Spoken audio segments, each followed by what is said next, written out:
Singkatnya, transisi ke masa parenthood ini adalah sebuah proses yang bertahap melalui kehamilan dan ada waktu untuk mempersiapkan diri menyambut kedatangan bayi dan juga mempersiapkan diri terkait tanggung jawab menjadi orang tua.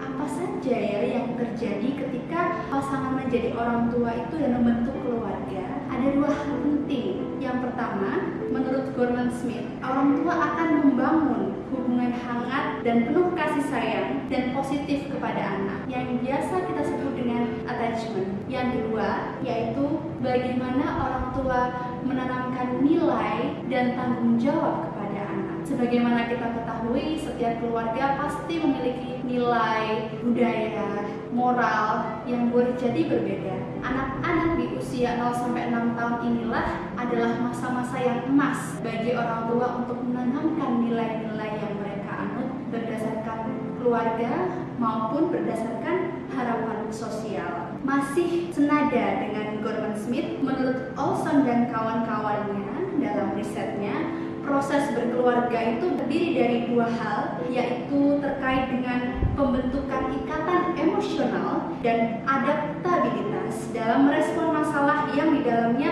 erat kaitannya dengan pembelajaran mengenai aturan dan norma.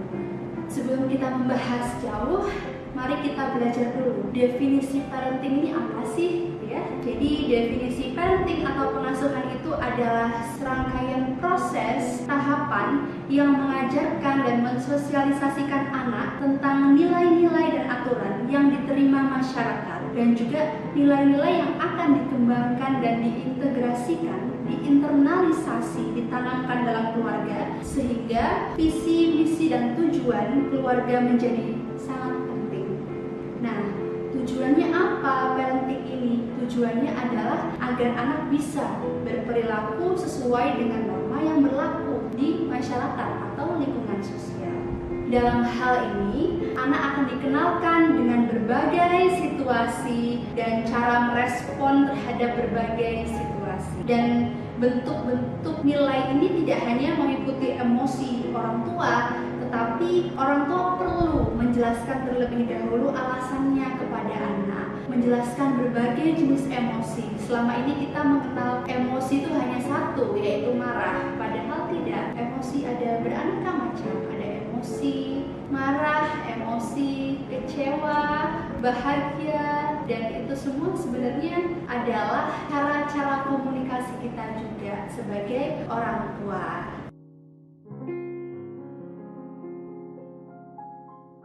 Ada dua aspek penting dari parenting. Apa saja itu? Yang pertama adalah dukungan dan yang kedua adalah kontrol. Jadi harus seimbang ya. Dukungan dan kontrol ini adalah dua aspek penting dalam mengasuh, dalam menyayangi anak. Nah, kalau parental support atau dukungan orang tua adalah tingkat kepedulian, kedekatan, dan juga afeksi yang ditunjukkan orang tua pada anaknya. Nah, hal ini tergambarkan dalam relasi atau hubungan antara orang tua dan anak. Jadi, dukungan ini tidak hanya yang sifatnya membiayai mereka sekolah, tapi juga dukungan psikologi. Selama ini kita melihat mungkin ada beberapa orang tua yang menyekolahkan anaknya di sekolah yang cenderung mahal dengan fasilitas yang sangat sempurna, tapi itu semua tidak ada artinya jika di rumah tidak mendapatkan dukungan psikologis. Oleh sebab itu,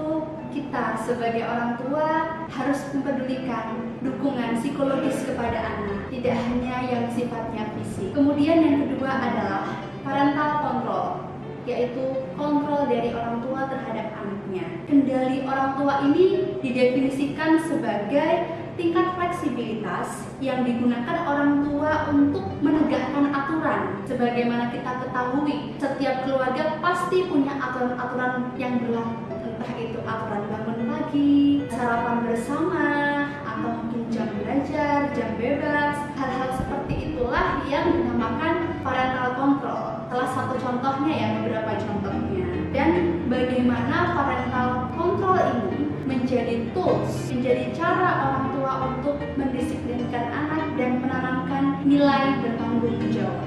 Tidak hanya itu, sebenarnya parental control ini juga berfungsi untuk menanamkan nilai kepada anak sedini mungkin, mengenalkan norma yang berlaku di lingkungan sosial, kemudian mengajak anak ke dalam perilaku baik. Jadi mengajak, bukan hanya mengajarkan, bukan hanya menyuruh. Kalau kita mengajak, artinya kita melibatkan diri kita sebagai orang tua untuk melakukan aktivitas bersama-sama.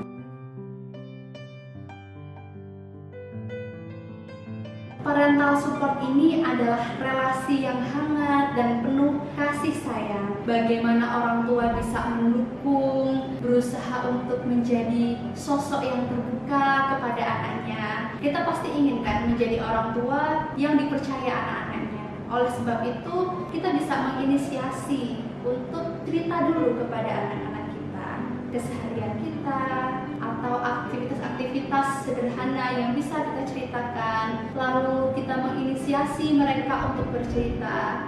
Ada kabar apa hari ini di sekolah? Atau apa yang kamu lakukan bersama teman-temanmu? Hal-hal sederhana itu akan membangun keterbukaan, kepercayaan anak kepada orang tua. Selanjutnya, kita juga mengenal adanya batasan ya. Jadi batasan antara anak dan orang tua itu sebenarnya hal yang wajar seiring berjalannya usia anak-anak, dari anak-anak menuju remaja. Ketika anak-anak, orang tua adalah satu-satunya ya tempat mencurahkan kasih dan sayang, mencurahkan cerita, segala jenis cerita. Tapi memasuki usia remaja, ketika perkembangan sosialnya juga tumbuh, anak mengenal dengan namanya teman sebaya, mengenal peer. Nah, disinilah peran orang tua untuk bisa legowo atau untuk bisa menerima bahwa remajanya, anak-anaknya yang sudah tumbuh remaja ini ternyata punya peran lain di teman sebayanya. Jadi ibarat menggenggam pasir gitu ya.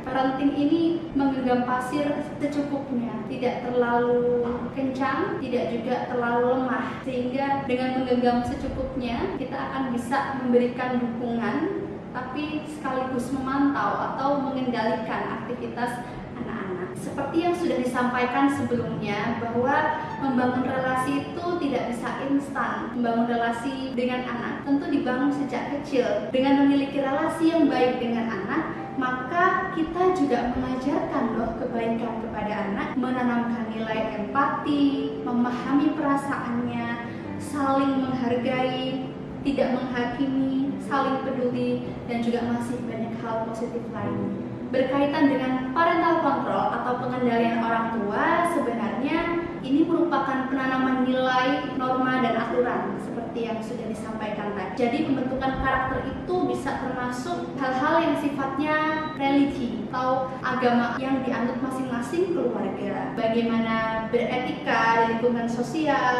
bagaimana kita bersikap, nilai-nilai kemanusiaan dan saling tolong-menolong, dan juga berbagai nilai-nilai positif lainnya, termasuk empati, peduli, toleransi. Nilai-nilai yang akan ditanamkan ini harus disepakati bersama. Artinya komunikasi yang dibangun ini sifatnya dua arah, bukan hanya searah dari orang tua saja, melainkan kita dengarkan juga apa yang didapat dari anak di sekolah, bagaimana tanggapan anak-anak kita ketika kita tunjukkan sebuah fenomena. Misalnya ketika kita jalan-jalan bersama, kita melihat lingkungan sosial kita, ada lingkungan keluarga yang mungkin kurang beruntung gitu. Kita mengenalkan bahwa ternyata dunia ini penuh dengan keberagaman gitu. Bagaimana peran kita sebagai manusia untuk saling tolong-menolong, bagaimana kita sebagai orang tua memberikan contoh untuk berbuat baik sebisa semaksimal yang kita bisa.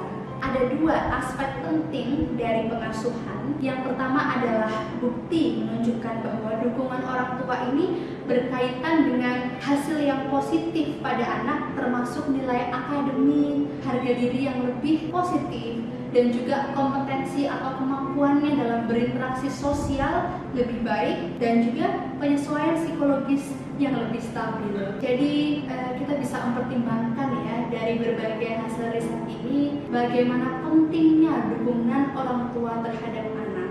Yang kedua yaitu anak-anak dari keluarga yang dekat dengan orang tuanya bisa dikatakan lebih berani dalam mengungkapkan pendapatnya. Namun yang harus dipahami bersama adalah segala sesuatu yang sifatnya ekstrim tentu tidak baik kepada siapapun. Jadi ketika kelekatannya ini atau pengawasan kontrolnya ini yang terlalu berlebihan sehingga membuat anak tertekan, tentu itu tidak baik. Begitu juga yang terlalu dilepaskan, tentu itu juga tidak baik, karena bagaimanapun anak juga membutuhkan wawasan mengenai nilai-nilai yang diajarkan keluarga. Anak perlu mengenal perilaku yang benar dan perilaku yang salah. Jadi memang seperti yang disampaikan tadi, adanya dukungan dan kontrol yang secukupnya. Penanaman nilai ini perlu ditanamkan sedini mungkin gitu. Karena tidak mungkin kita memperkenalkan nilai-nilai ketika anak sudah remaja. Karena apa? Karena memori anak di usia 0 sampai 6 tahun itu adalah memori emas, memori yang luar biasa, ingatan yang sangat kuat di usia-usia seperti itu. Sehingga jangan sampai kita melewatkan masa emas anak-anak kita dengan abai terhadap